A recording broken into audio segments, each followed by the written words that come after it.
Gata, opening the sutra.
Good afternoon, everybody.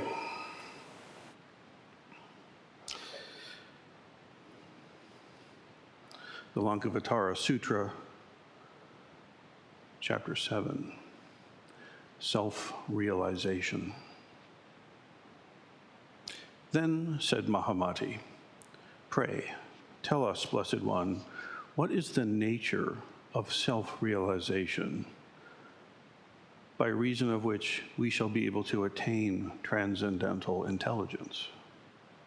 What is the nature of self-realization by which we can attain transcendental intelligence? The Blessed One replied, "Transcendental intelligence rises when the intellectual mind reaches its limit. And if things are to be realized in their truth and essential nature, then its process of mentation, which are based on particularized ideas, discriminations, and judgments, must be transcended by an appeal to some higher faculty of cognition, if there is some higher faculty of cognition." Fortunately, he continues, there is such a faculty. A cliffhanger, right? There is such a faculty in the intuitive mind, which, as we have seen, is the link between the intellectual mind and universal mind. While it is not an individualized organ like the intellectual mind, it has that which is much, much better: direct dependence on universal mind. While intuition does not give information that can be analyzed and discriminated, it gives that which is far superior: self-realization through identification. So let's look at it together. The question, coming after a long discourse on what transcendental intelligence is, what awakening is, what true nature is, and how we perceive it. The Buddha asserts over and over again that this essential turning about in the innermost seat of consciousness must occur. Nevertheless, the last chapter concluded, transcendental intelligence, Dharma-I, is not noble wisdom itself. It is an intuitive awareness of it. Noble wisdom itself is a perfect state of imagelessness. It is the womb of reality. It is the all-conserving divine mind, which in its pure essence forever abides in perfect patience and undisturbed tranquility. Okay, well then please tell me, what is the nature of this self-realization by which we're able to attain it, this Dharma I? What's the nature of it? So, first point, transcendental intelligence, and don't get hung up by the word, Dharma I. Insight, prajna wisdom, okay? Prajna wisdom, direct perceiving of true reality itself, rises when the intellectual mind reaches its limit. Now, for some of you, that's a pretty big limit.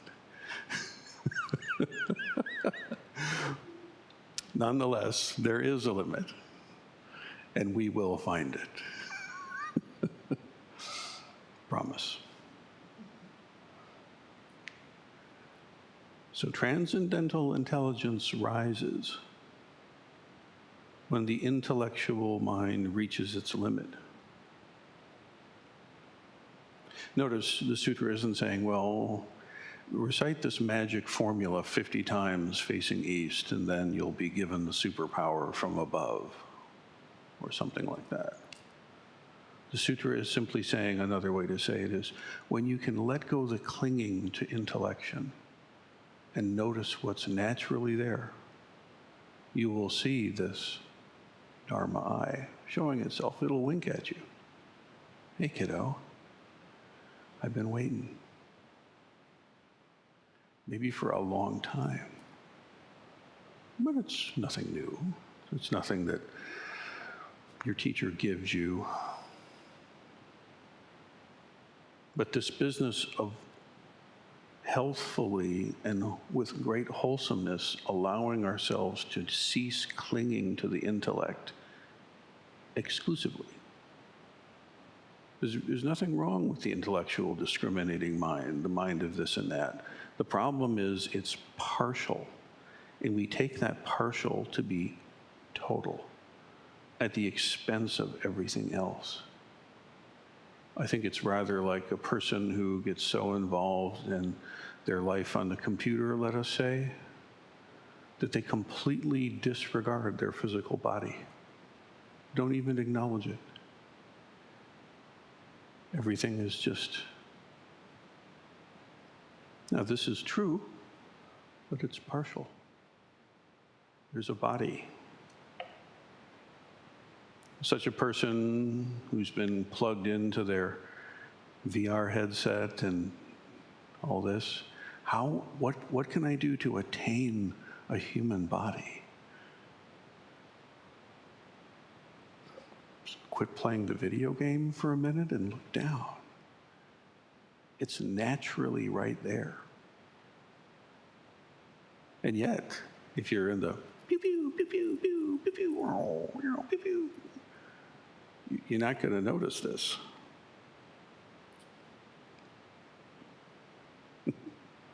Trying to make the Dharma relatable.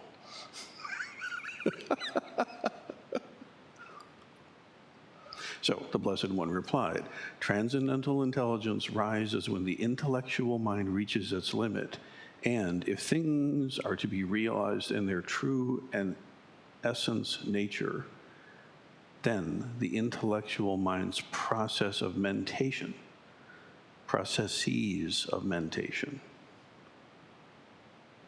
which are based on, follow this, particularized ideas, discriminations, and judgments.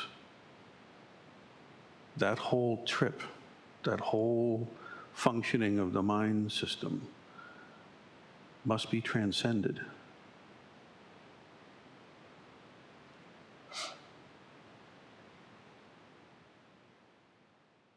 But now the Buddha clearly had those functions. He didn't lobotomize himself in some weird way. He didn't make himself unfunctional. So the discriminating mind thinks generally in terms of binaries: yes, no, black, white, up, down, good, bad, and everything gets put in these little boxes. And we have the good boxes and we have the bad boxes. As you hear a Dharma discourse, don't trade in that currency. The house always wins if you play that game. Every time. You know that about casinos, right? You really can't win. You'll get excitement. You'll get adrenaline, but you're not going to win. Not really. So some higher faculty must be used. In the structure of the sutra itself, it's very clear that the 5 dharmas of form and appearance, naming and discrimination, those are the first 3. Then prajna, wisdom, and then Buddha nature. That these 3 cannot perceive what prajna, wisdom, perceives. It's not possible.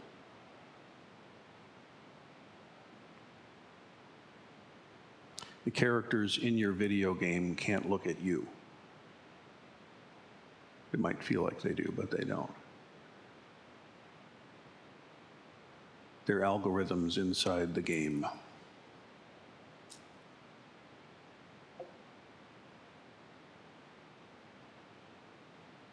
So transcendental intelligence is some other faculty of cognition.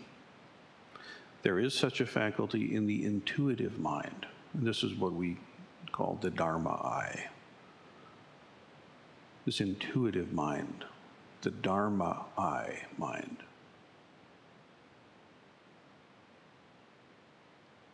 When as the sutra goes on, it's like we've seen that this is the link between the intellectual mind and Buddha mind, divine mind, universal mind.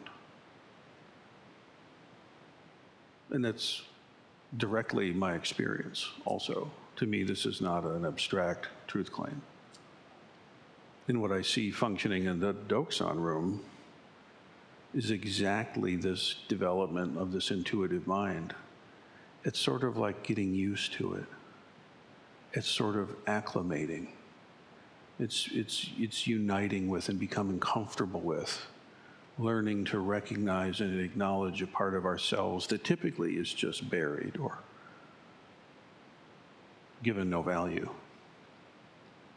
After all, I mean, intuition can be famously bad at predicting what stocks to pick, or which way the weather's going to go, or,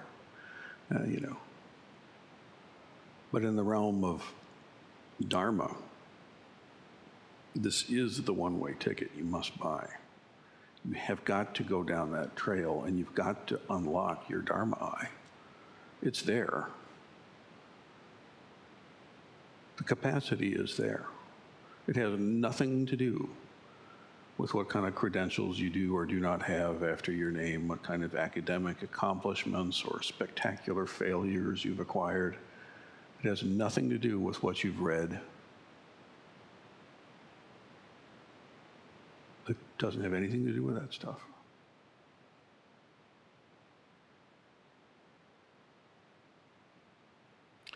Well, the Dharma eye is not an individualized organ like your brain is. It has that which is much better, direct dependence on universal mind. It's directly connected. You have a T1 high bandwidth line to reality. Yes, you do. It's not something special just to people who practice the Dharma in a way that we would recognize either. It's inherent, direct pointing to human mind, true mind.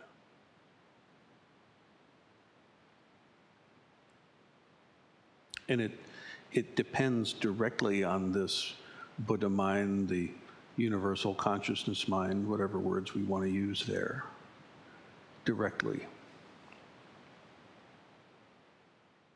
You don't have to do something to connect it.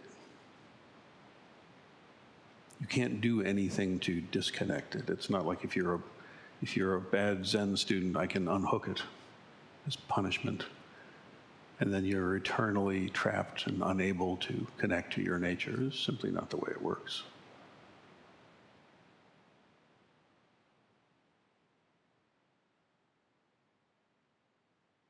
While intuition does not give information that can be analyzed or discriminated, this is meaning to say that the Dharma eye doesn't feel exactly like thinking does. You can think about it. Sure you can. The sutra earlier said you can become quite conversant with true reality. But the feeling of where it comes from is very different. And this is most vexing, because if, let us say, your worldly life up to now has relied on that capacity, and then suddenly it is of no avail to you, that can be very confusing. It can feel disorienting. In fact, disorientation is probably a fair way to talk about the training program for a while. It's a little, well, let us say it's reorienting. Again, we're not trying to say that the intellect is evil and therefore cut it out or anything of the kind. It's just partial. And so, despite best intentions, over and over again, for a while, your intellect will keep reasserting itself as primary. And you may well think, well, I'm good with that. I'm past that. No, I don't think so.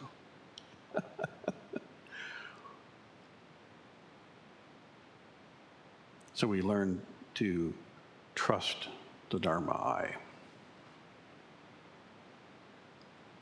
I remember one time I was studying with a very important improvisation teacher to me. His name was Mick Goodrick, who's recently passed away. Phenomenal guitar player. And he listened to my playing in a way that no one had been able to hear it before him, or no one cared enough to tell me. So we're there. He's sort of like the Yoda of guitar in Boston at that time. And so, okay, well, let's play.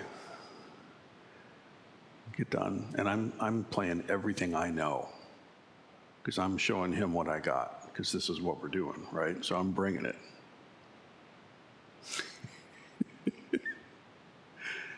We got done, and he said, no. No? I said, no.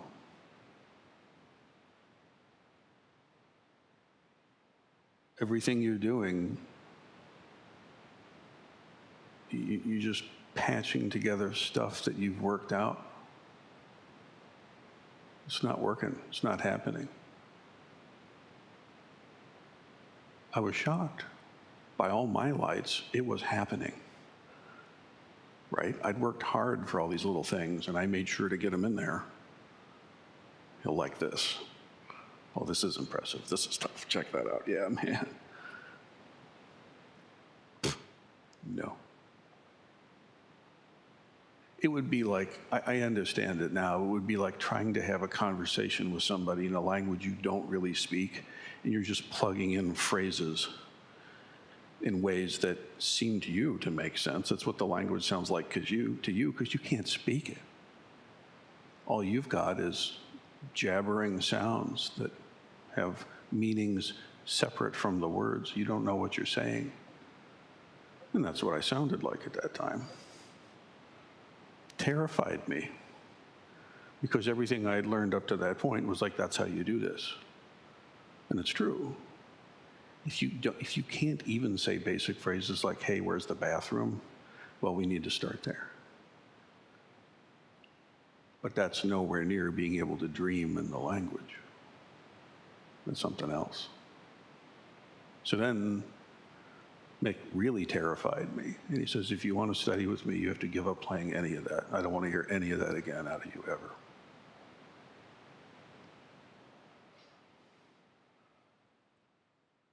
Well, what am I supposed to play? I don't know. Let's see. And like I took the subway back to my apartment, and I was kind of in shock. I had gigs to play and stuff. I'm like, Mick, what am I supposed to do? He's like, get up there and don't know. See what happens. But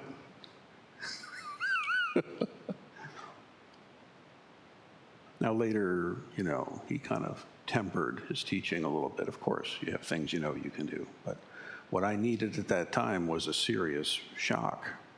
And if he hadn't shocked my system like that, I might still be playing those formulas thinking I knew the language.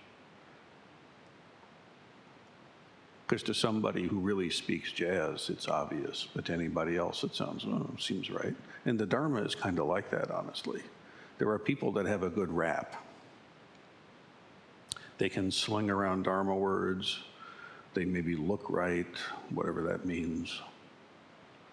But there's this Dharma I thing, and that shows radiantly, transparently, and reliably.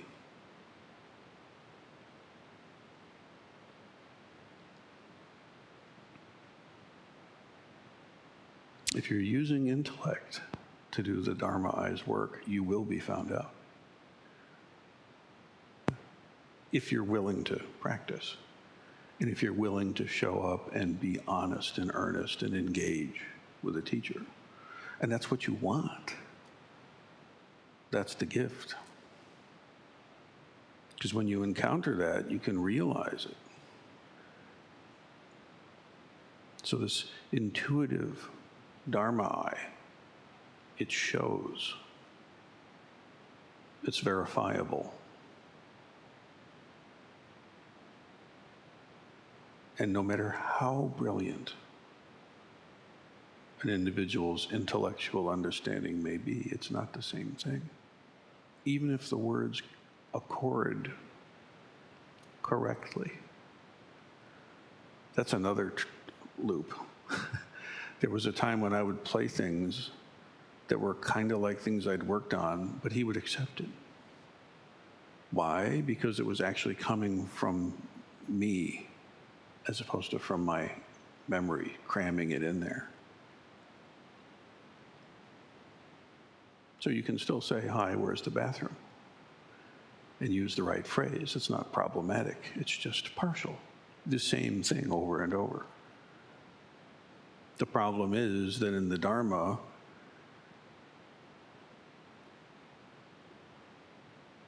for many people, it's hard to know. We get really good at storytelling. And so we tell ourselves stories and we wrap ourselves in cocoons that we will be in for the rest of this life. It takes a great deal of courage to come before a realized master and actually be willing to engage. And you know, part of you doesn't want to, and that's fine. Bring that along. It'll all be okay. But you have to get in the room.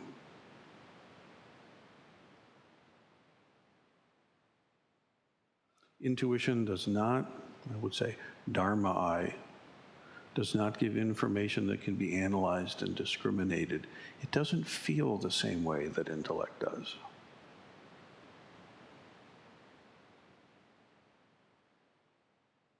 It gives that which is far superior.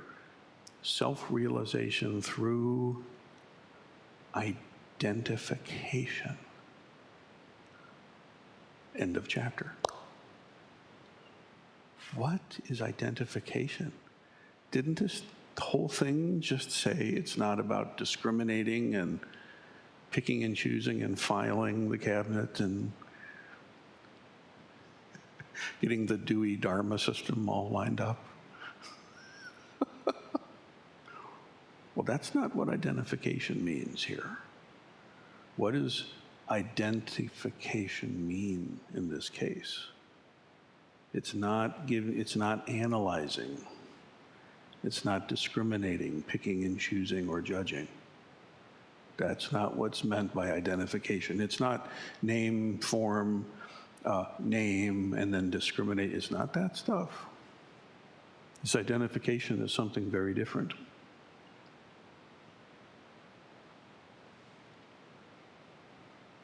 Master Dogen, I'll be drawing from the Shobogenzo, Fascicle 46, the Bodhisattva's 4 methods of guidance, and Fascicle 6, mind itself is Buddha.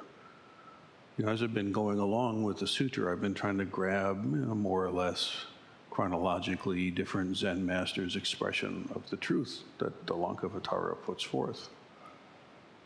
And Dogen was feeling left out, so we consult the ever-wise one. He says it really beautifully. So the sutra says, it gives that which is far superior self-realization through identification. And this identification is not like, oh, that's the sound of a bird, and it's a robin. It's not that kind of identification. Listen, identity action means non-difference. Dogen calls it identity action. You could call it identity non-doing.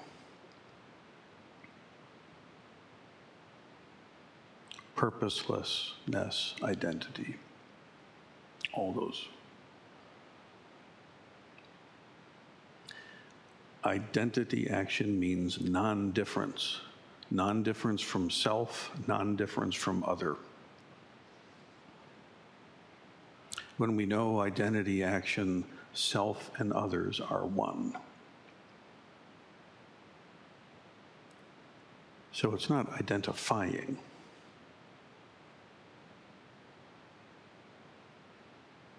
It's realizing non-difference. Identity.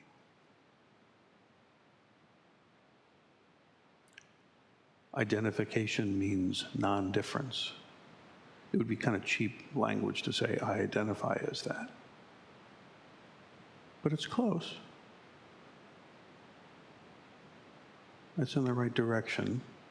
That's still kind of intellectual. But it's that sense of identity. Who are you? Who's hearing the bird?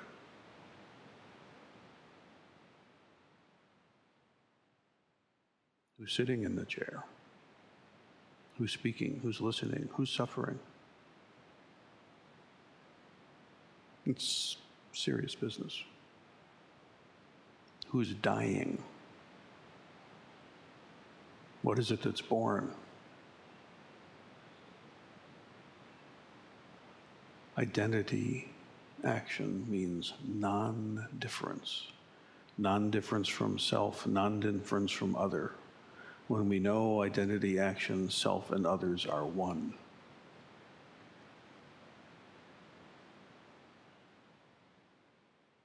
And to the intellectual discriminating mind, that's not possible. It's clear. It's very clear. I'm here, the bird's there, it's tweeting, I'm hearing it. That's that. But there's more available than just that.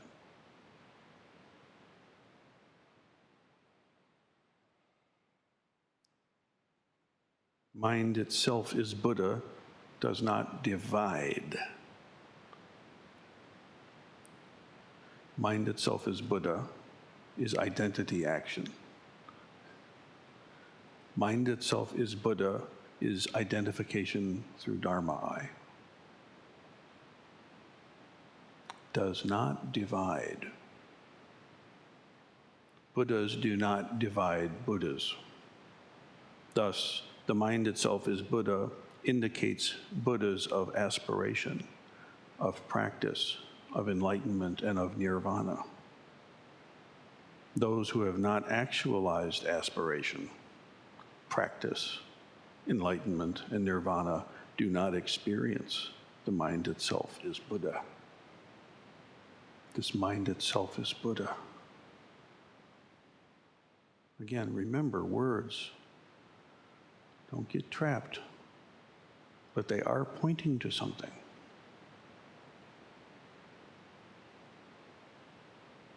Aspiration, devotion, sincerity. Like really, really, really, really aspiring to coming to full and complete awakening for the sake of all beings. Not as a soundbite. Like really having that aspiration in your cells.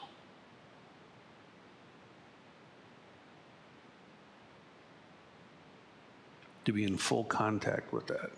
To identify as that, I suppose.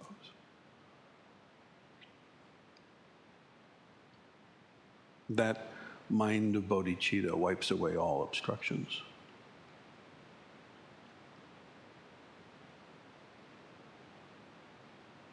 Takes a while sometimes. Practice. Practice. It means not only just rehearsing the thing, but practicing it, doing the thing. Like a physician has a practice, or a lawyer has a law of practice. It's the doingness. The non-doing, doing. The purposelessness of purpose. Training. Awakening, enlightenment, and nirvana.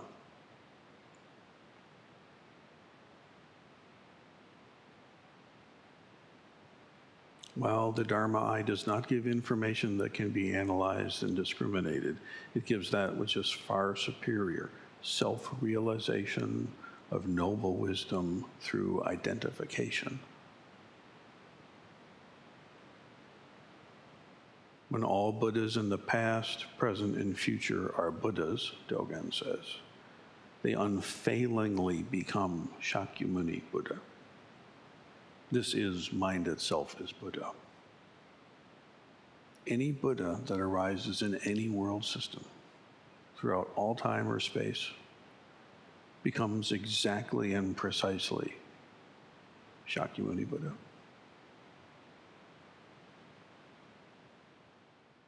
Becomes Buddha nature itself.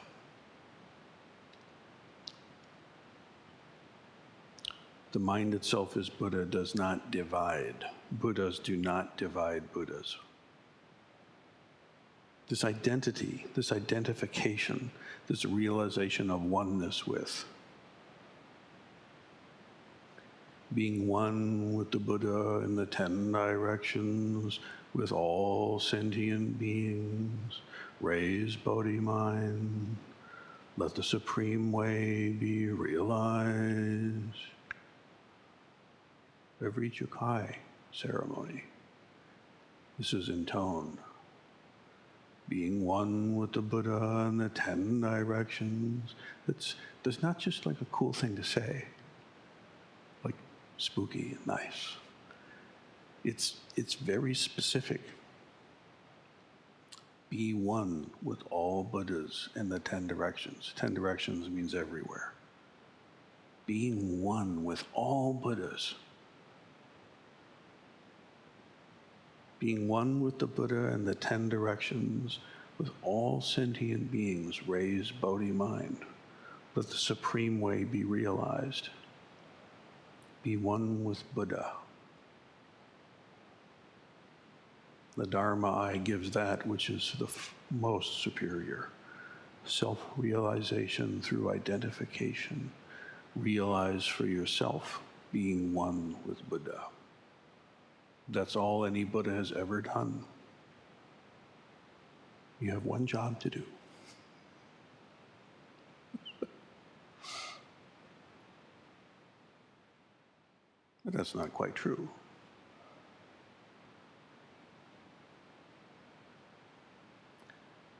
Dogen also said elsewhere that the ocean does not exclude water. that the ocean does not exclude water is identity action. Is self-realization through identification. Water does not exclude the ocean either. That the ocean does not exclude water is the realization of self-nature through identification. That water does not exclude the ocean is self-realization of noble wisdom through identification. This being so, Dogen says, water comes together to form the great ocean.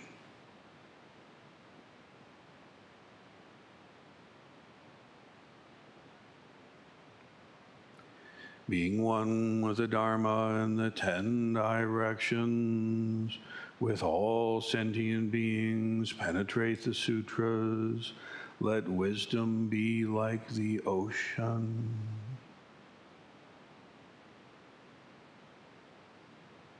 You've heard this.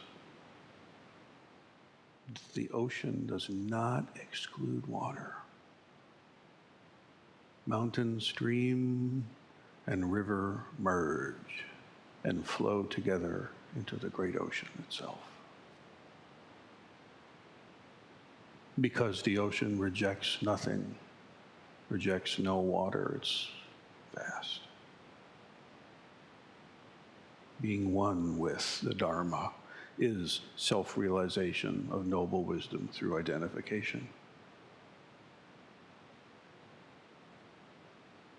With all sentient beings, realize the sutras.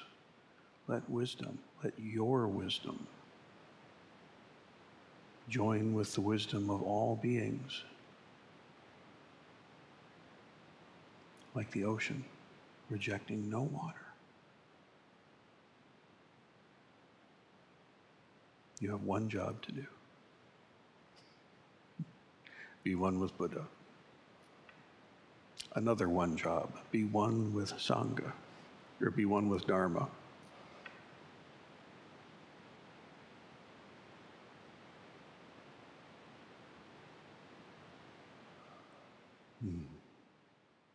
The Dharma eye gives something far superior to what the intellect can offer. In terms of self-realization of noble wisdom, this is so. If you're trying to build a bridge that can put up with the weight of semi-trucks and hurricane winds, you better be a good engineer. Let's bring the intellect. I don't want to be intuitive about it. But, when it comes time to end the suffering in your life, you can't think your way out of it. It doesn't work. Have you noticed? Why is it that I can have great intellection in a certain way and have great benefit and make great contributions, and yet I'm a mess? Why?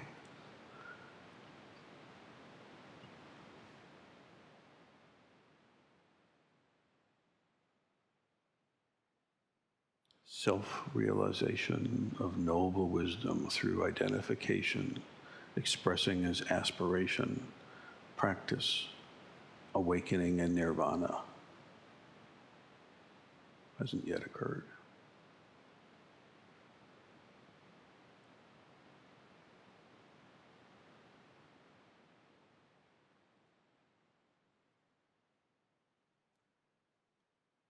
Identity action is the vow of bodhisattvas. Self-realization through identification is the bodhisattva's vow. With a gentle expression, Dogen says, practice identity action for all people. With a gentle expression, practice identity action for all people.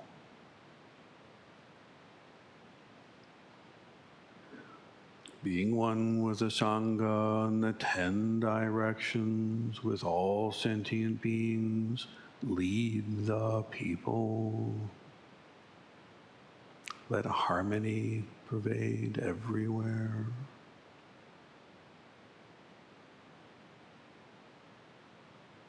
This is beyond the intellect's reach, but it's not beyond your reach.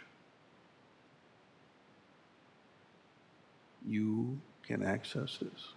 You are accessing it. Don't doubt yourself.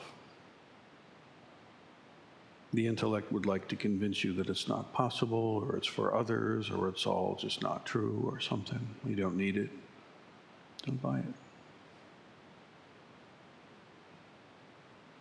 Instead, cultivate aspiration. Cultivate bodhicitta, the mind of awakening for all beings. But you can't stop there. You've got to train that aspiration. That intent and that intention has to meet with some skill. You need skills, bro.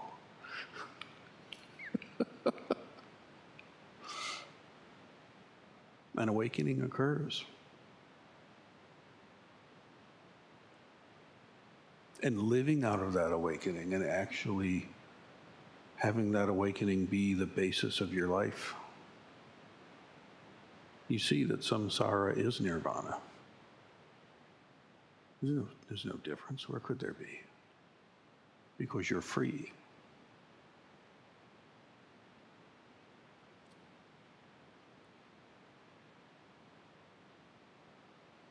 Then said Mahamati, pray, tell us, Buddha, what is the nature of self-realization by reason of which we shall be able to attain transcendental intelligence?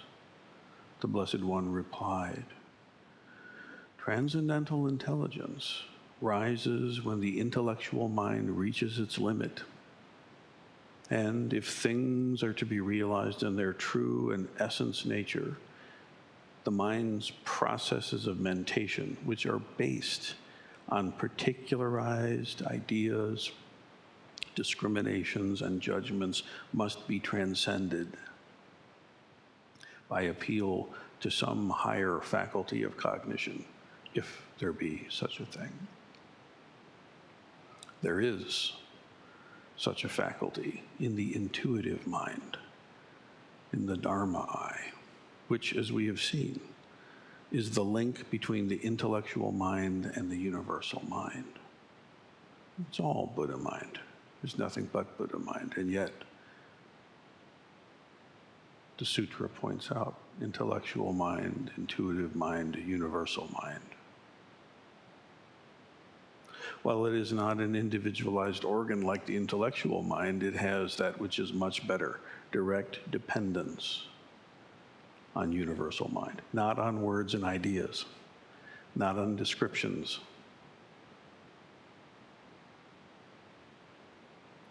Without reliance on words and letters. It doesn't eschew them, it doesn't negate them, it just doesn't rely on them. That's not the basis.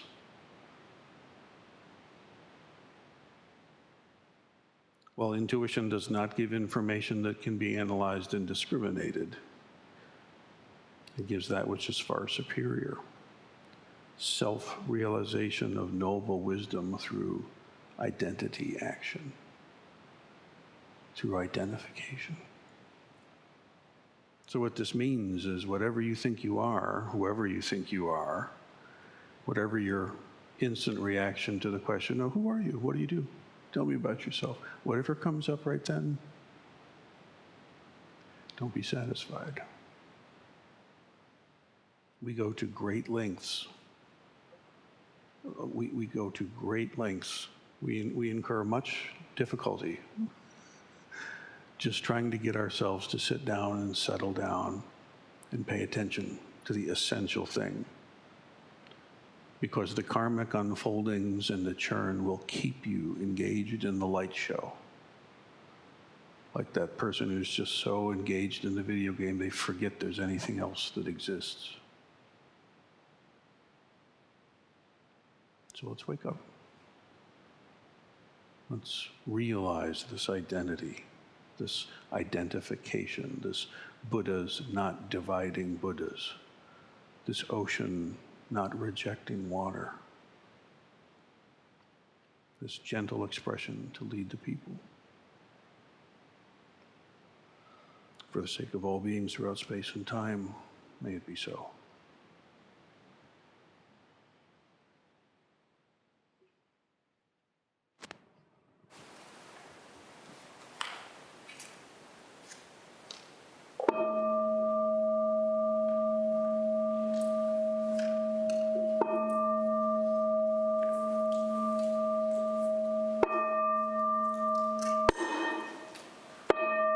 Beings are numberless.